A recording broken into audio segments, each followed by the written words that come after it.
nossa próxima lição será a respeito da derrota do exército assírio. E nós vamos aprender lições espirituais de confiança e de fé em Deus, lições extraordinárias, ao estudarmos os capítulos 36, 37 e 38 do livro de Isaías.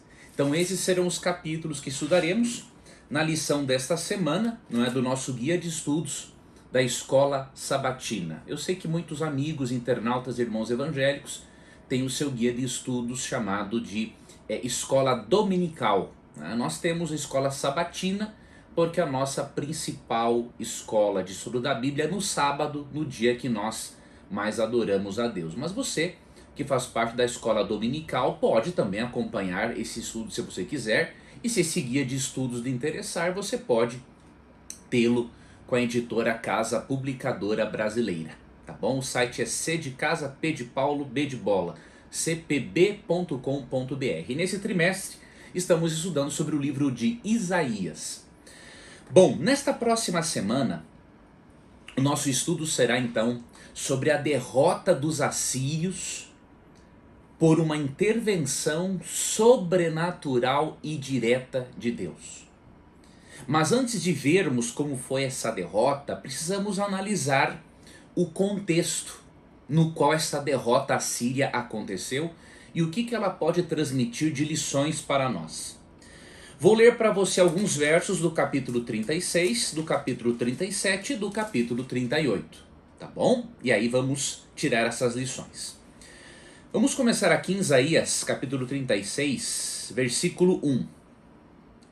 No ano 14º do rei Ezequias, subiu Senaqueribe, rei da Síria, contra todas as cidades fortificadas de Judá e as tomou. O rei da Síria enviou Rabsaqué, de Laquis a Jerusalém, ao rei Ezequias, com grande exército. Parou ele na extremidade do arqueduto do açude superior, junto ao caminho do campo do lavadeiro. Então saíram a encontrar-se com ele Eliaquim, filho de Ilquias, o mordomo, Sebna, o escrivão, e Joá, filho de Asaf, o cronista. Então Senaqueribe, rei da Síria, ele já havia invadido algumas cidades de Judá e tomado algumas dessas cidades, inclusive fortificadas. E agora ele decide enviar um mensageiro, juntamente com o exército, para fazer ameaças, para que o rei Ezequias entregasse o restante de Judá para ele, sem, entre aspas, ser necessária a violência e a destruição. Obviamente o exército assírio era muito violento, mas eles estavam aqui tentando utilizar-se primeiramente da retórica para não necessariamente utilizar a guerra logo de início. Mas olha o que Rabsaqué, mensageiro de Senaqueribe, disse. E aí você vai ver como que Deus, o rei Ezequias e o profeta Isaías reagiram diante disso. Verso 4. Rabsaqué lhes disse: dizei a Ezequias: assim diz o sumo rei, o rei da Síria. Que confiança é essa em que te estribas? Bem posso dizer-te que teu conselho e poder para a guerra não passam de vãs palavras. Em quem, pois, agora confias para que te rebeles contra mim? Confias no Egito, esse bordão de cana esmagada, o qual, se alguém nele apoiar-se, lhe entrará pela mão e a traspassará? Assim é Faraó, rei do Egito, para todos os que nele confiam. Mas se me dizes: confiamos no Senhor nosso Deus, não é esse aquele cujos altos e altares Ezequias removeu, e disse a Judá e a Jerusalém: perante este altar em Jerusalém não é adorareis? Ora, pois, empenha-te com meu senhor rei da Síria, e dar-te-ei 2000 cavalos. se de tua parte achares cavaleiros para os montar. Como, pois, se não podes afugentar um só capitão dos menores dos servos do meu senhor, confias no Egito por causa dos carros e cavaleiros? Acaso subi eu agora sem o Senhor contra esta terra para a destruir? Pois o Senhor mesmo me disse: sobe contra a terra e destrói-a. Você vê como a oratória de este indivíduo, Rabsaque, era uma boa oratória? Ele falou verdades e falou mentiras. As verdades dele ficam claras, por exemplo, quando ele diz que o Egito não poderia protegê-los. Isso é verdade. O Egito já sofrera derrotas, né, da Síria, então o Egito não poderia ajudá-los. Agora, uma outra coisa que chama a atenção aqui, Rabsaque sabia do pecado de Ezequias e usou isso a favor de si mesmo para argumentar que já que ele tinha pecado contra Deus, então Deus agora tinha mandado ele dizer aquilo. Era uma mentira. Deus não mandou Rabsaque dar esta mensagem para eles. Mas olha como ele conhecia, ó. Aqui, como ele conhecia a vida do rei Ezequias, ó. Ele disse assim, aqui no versículo 7, mas se vocês dizem confiamos no Senhor nosso Deus, não é esse aquele cujos altares e altos Ezequias removeu e disse a Judá e a Jerusalém, perante este altar adorareis? Ele estava dizendo o seguinte, olha, se Ezequias removeu os altares do seu Deus, você acha que ele vai ajudar vocês contra mim? Foi ele que me mandou vir aqui destruir vocês, se vocês não se entregarem. A oratória dele era perfeita. Só que ele errou num ponto. Ele esqueceu-se de que o Senhor não era como os deuses dele, como os deuses das demais nações. Realmente, Ezequias e o povo erraram contra Deus. Mas a diferença entre o Deus de Israel e os deuses das outras nações é que o Deus de Israel é um pai amoroso, que mesmo os filhos errando contra ele e tenha que discipliná-los, Deus os ama do mesmo jeito e Deus lhes dá novas oportunidades. Então aqui ele errou feio. E no verso 14, ainda do capítulo 36, olha o que diz aqui este mensageiro da Síria chamado Rabsaque. Assim diz o rei: não vos engane Ezequias, porque não vos poderá livrar. Nem tampouco Ezequias vos faça confiar no Senhor, dizendo: o Senhor certamente nos livrará, e esta cidade não será entregue nas mãos do rei da Síria. Não dei ouvidos a Ezequias. E aí no verso 18: não vos engane Ezequias, dizendo: o Senhor nos livrará. Acaso os deuses das nações livraram cada um a sua terra das mãos dos reis da Síria? Do rei da Síria? Onde estão os deuses de Ramate e de Arpade? E aí ele segue enumerando cidades e deuses que supostamente foram destruídos pela Síria. Então você percebe, ele tem uma oratória muito convincente, mentirosa, obviamente, misturada com verdades, mas ao mesmo tempo ele desafia o Deus dos exércitos, desafia o Deus de Israel, dizendo o seguinte: olha, se os deuses das outras nações não as livraram, quem é o Deus de vocês para livrar vocês de nós? E qual foi a reação do rei Ezequias? Vamos agora para o capítulo 37. Tendo o rei Ezequias ouvido isto, rasgou as suas vestes, cobriu-se de pano de saco e entrou na casa do Senhor. Quando eles rasgavam as vestes e se cobriam de pano de saco, que era uma roupa muito feia, diríamos assim, eles estavam demonstrando profunda dor, profunda amargura, profunda tristeza. Então enviou a Eliaquim, o mordomo, a Sebna, o escrivão, e aos anciãos dos sacerdotes com vestes de pano de saco ao profeta Isaías, filho de Amós, os quais lhe disseram: assim diz Ezequias, este dia é dia de angústia, de castigo e de opróbrio. Quando ele fala aqui que é dia de castigo, ele reconhece que ele estava em débito para com Deus. Porque filhos são chegados à hora de nascer e não há força para dá-los à luz. Ou seja, a dor que ele estava experimentando parecia a dor de parto, por causa das ameaças da Assíria. Porque ele sabia o quanto a Assíria era cruel. Porventura o Senhor teu Deus terá ouvido as palavras de Rabsaqué, a quem o rei da Síria, seu senhor, enviou para afrontar o Deus vivo, e repreenderá as palavras que o Senhor ouviu? Faze, pois, tuas orações pelos que ainda subsistem. Foram, pois, os servos do rei Ezequias ter com Isaías. Isaías lhes disse: dizei isto a vosso senhor. Assim diz o Senhor: não temas por causa das palavras que ouviste, com as quais os servos do rei da Síria blasfemaram contra mim. Eis que meterei nele um espírito, e ele, ao ouvir certo rumor, voltará para a sua terra, e nela eu o farei cair morto à espada.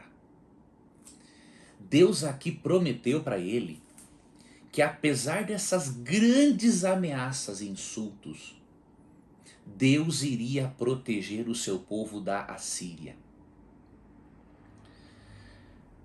Vamos continuar aqui, lendo agora o versículo 8 do capítulo 37. Voltou, pois, Rabsaqué e encontrou o rei da Síria pelejando contra Libna, porque ouvira que o rei já se havia retirado de Laquis. O rei ouviu que a respeito de Tiraca, rei da Etiópia, se dizia: saiu para guerrear contra ti. Assim que ouviu isto, enviou mensageiros a Ezequias, dizendo: assim falareis a Ezequias, rei de Judá: não te engane o teu Deus em que confias, dizendo: Jerusalém não será entregue nas mãos do rei da Síria. Ou seja, ele teve que fazer uma retirada porque ouviu falar que o rei da Etiópia estava invadindo o reino dele. Isso aqui é o cumprimento do que Deus disse, ó, porém um espírito nele, né? E ele vai ouvir certo rumor e vai voltar para a sua terra. Então aqui está se cumprindo imediatamente o que Deus prometeu no capítulo 37, verso 7. Tá? Agora vamos aqui para a oração de Ezequias, no capítulo 37, verso 14. Tendo Ezequias recebido a carta dos mensageiros, das mãos dos mensageiros, né? Eles enviaram uma carta no momento em que Senaqueribe volta para o seu reino para ver o que estava acontecendo, para que a Etiópia o invadisse. Uma carta foi enviada no mesmo instante para Ezequias. Tendo Ezequias recebido a carta das mãos dos mensageiros, leu-a.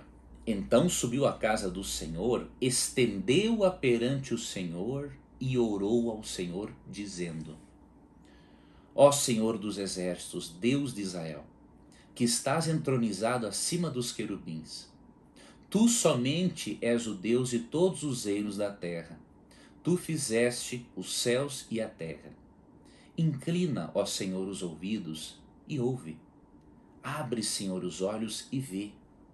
Ouve todas as palavras de Senaqueribe, as quais ele enviou para afrontar ao Deus vivo.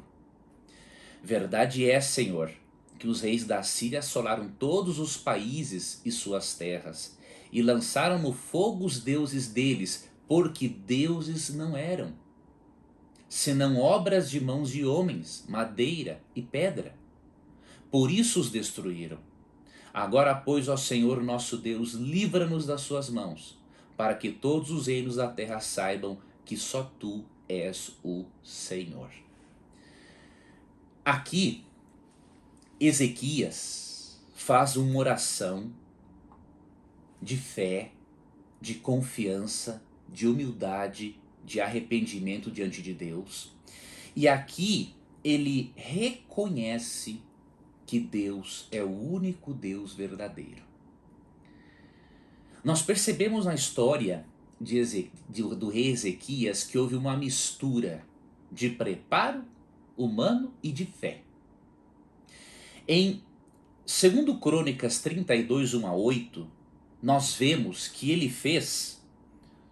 liderou, ele organizou o seu povo, organizou o seu exército, não é? Deu uma liderança espiritual para o povo, ou seja, ele fez o que ele podia para evitar que o cerco da Síria invadisse Jerusalém. Então ele fez a sua parte como ser humano. Mas houve um momento que não tinha mais o que ele fazer. Deus tinha de intervir e ele reconheceu isso. Ele reconheceu que todo milagre é o resultado da combinação entre o esforço humano e o poder divino.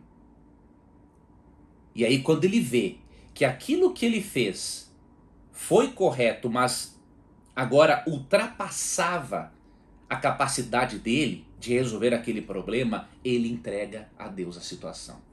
É o que você e eu devemos fazer diante dos nossos problemas e dificuldades. Devemos nos armarmos com tudo o que pudermos para resolvermos nossos problemas, utilizarmos de todos os recursos disponíveis a nós. Mas quando chega o momento em que os nossos recursos não bastam, precisamos, como Ezequias, irmos a Deus, reconhecermos que precisamos de uma ajuda sobrenatural, porque a combinação do esforço humano com o poder de Deus resulta no milagre e no livramento sobrenatural. Isso podemos aprender com essa história. Agora vamos ver, estamos indo aqui para o final do capítulo, vamos ler mais alguns versos do capítulo 37, e aí vamos para o capítulo 38 para encerrarmos nosso estudo desta semana. Aqui no capítulo 37, no verso 23, Deus manda aqui uma mensagem por intermédio do profeta Isaías, dizendo o seguinte: a quem afrontaste e de quem blasfemaste? E contra quem alçaste a voz e arrogantemente ergueste os olhos? Contra o Santo de Israel. Ou seja, Deus está dizendo aqui para Senaqueribe: você não desafiou qualquer um. Você está pensando que desafiar-me é a mesma coisa que desafiar esses deuses pagãos que você acabou destruindo as imagens dele e os povos que criam neles? E no verso 26 Deus fala assim, ó: acaso não ouviste que já há muito dispus eu estas coisas, já desde os dias remotos o tinha planejado? Ou seja, Deus está dizendo para Senaqueribe o seguinte: olha, você nem sabe que fui eu quem usei você como instrumento para castigar as demais nações pagãs. Eu usei você como instrumento e agora você quer vir afrontar e blasfemar contra mim?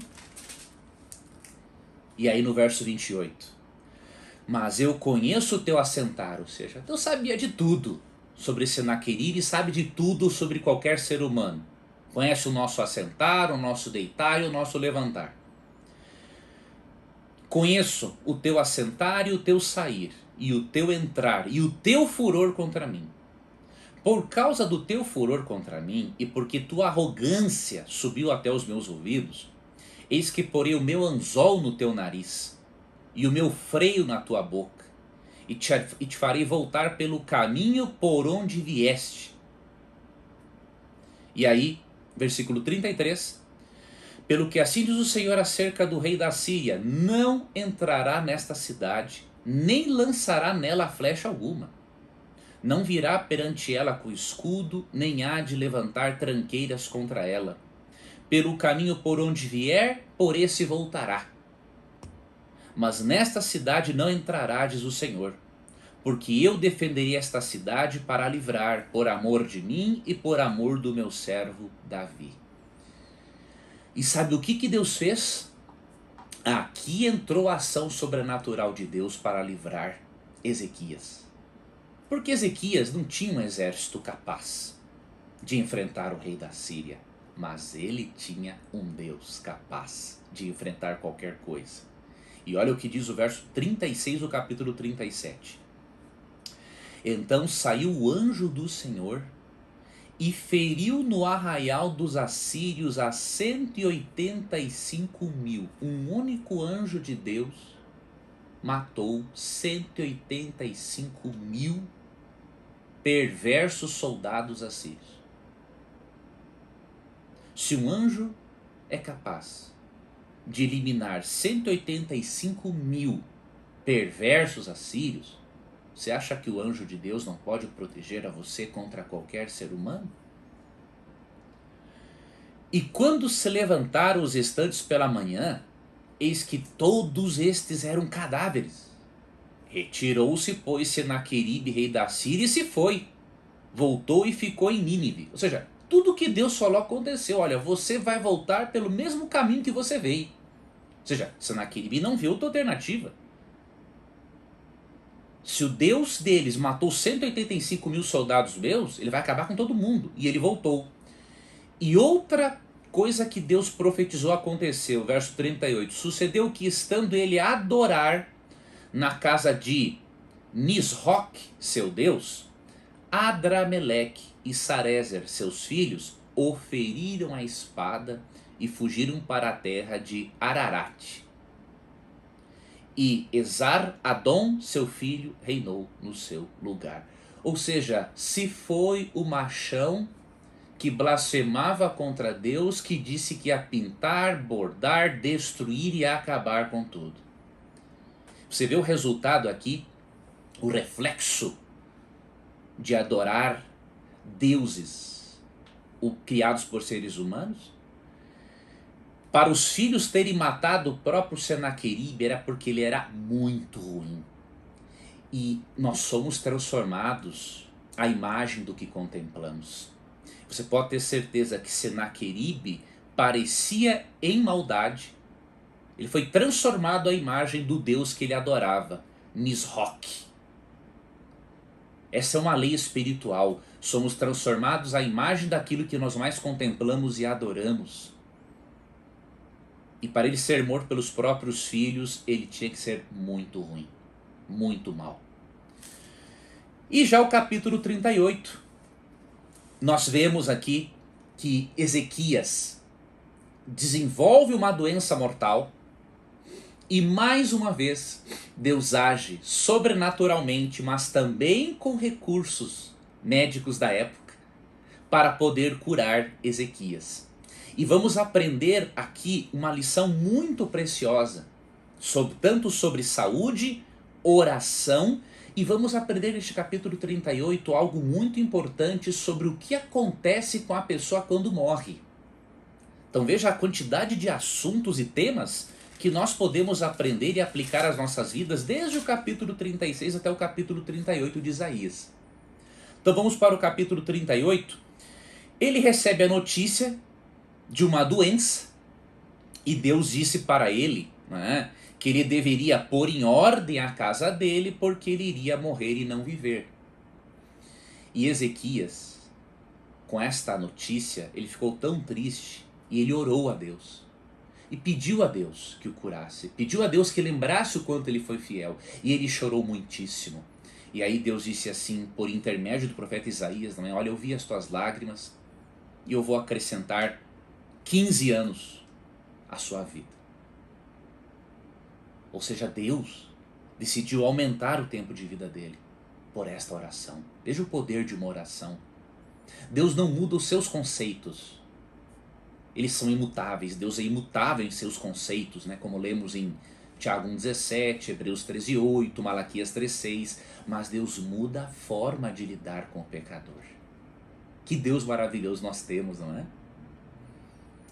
E aí, dos versos 9 ao 21, né, na verdade dos versos 9 ao 20, ele faz um cântico para Deus, em gratidão. E neste cântico, aqui entra algo de espetacular. Ele nos mostra qual era a visão hebraica acerca do destino do homem após a morte.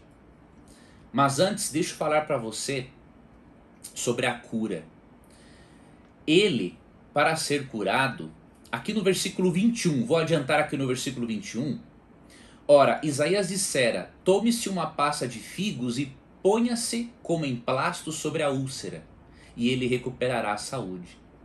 Também dissera Ezequias: qual será o sinal de que hei de subir à casa do Senhor? Ele havia dado um sinal que faria a sombra retroceder 10 graus, ou seja, um milagre que só Deus poderia fazer.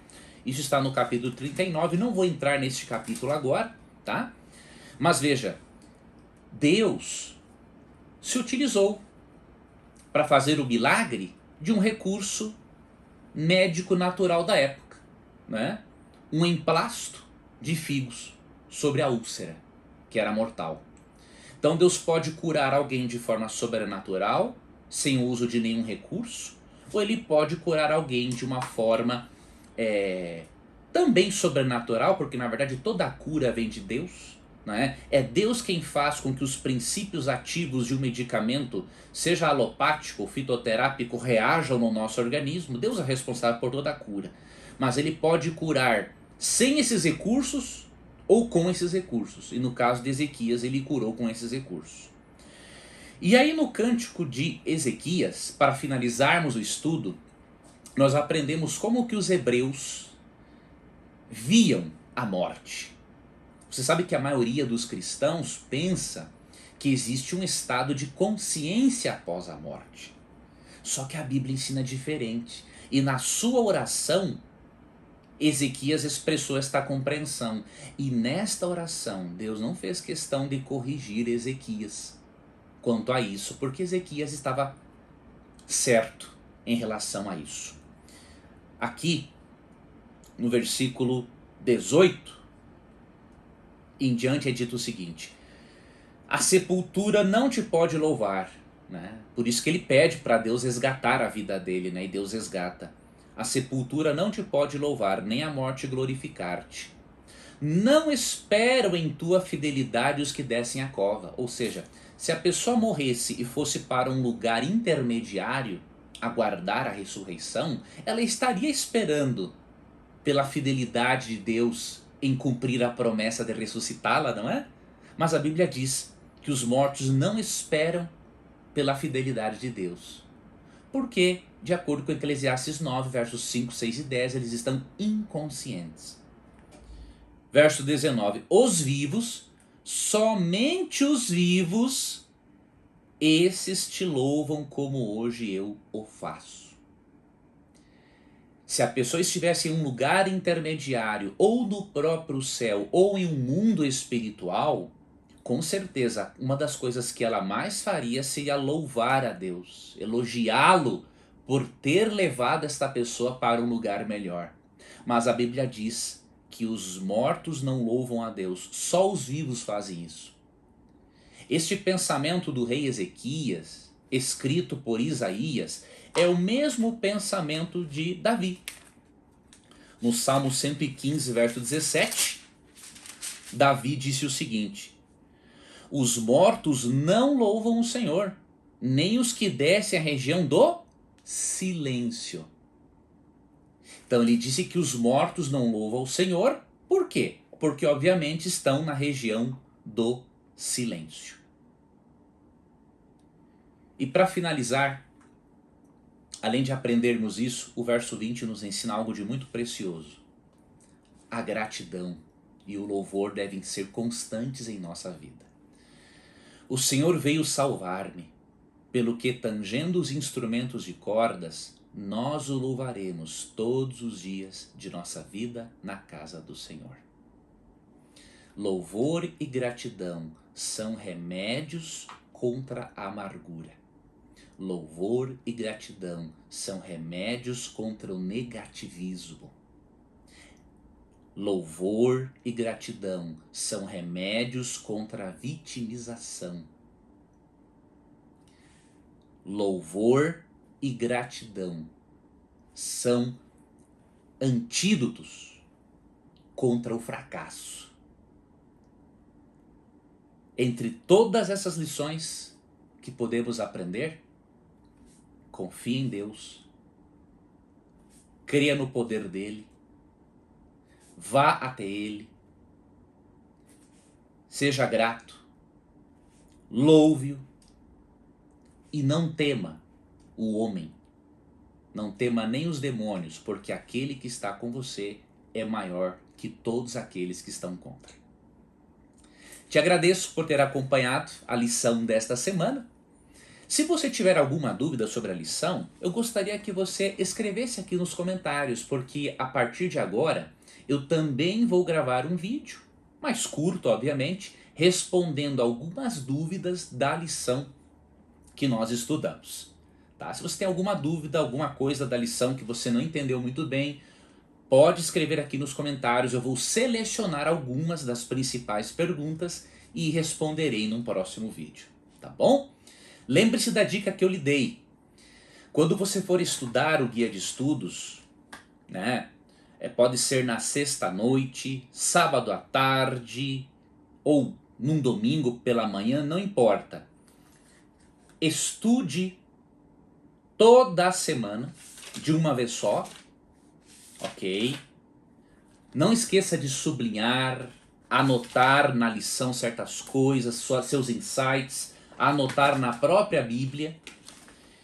Você terá estudado toda a lição, porque de uma vez só você consegue pegar de uma forma mais abrangente o tema, e aí ao longo da semana, se quiser, você pode ir lendo apenas aquilo que você destacou da lição.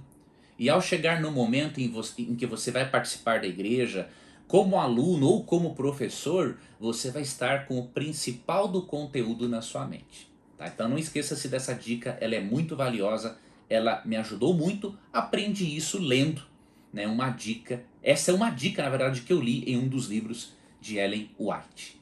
Tá? Que Deus te abençoe, um forte abraço e até o nosso próximo estudo do livro de Isaías.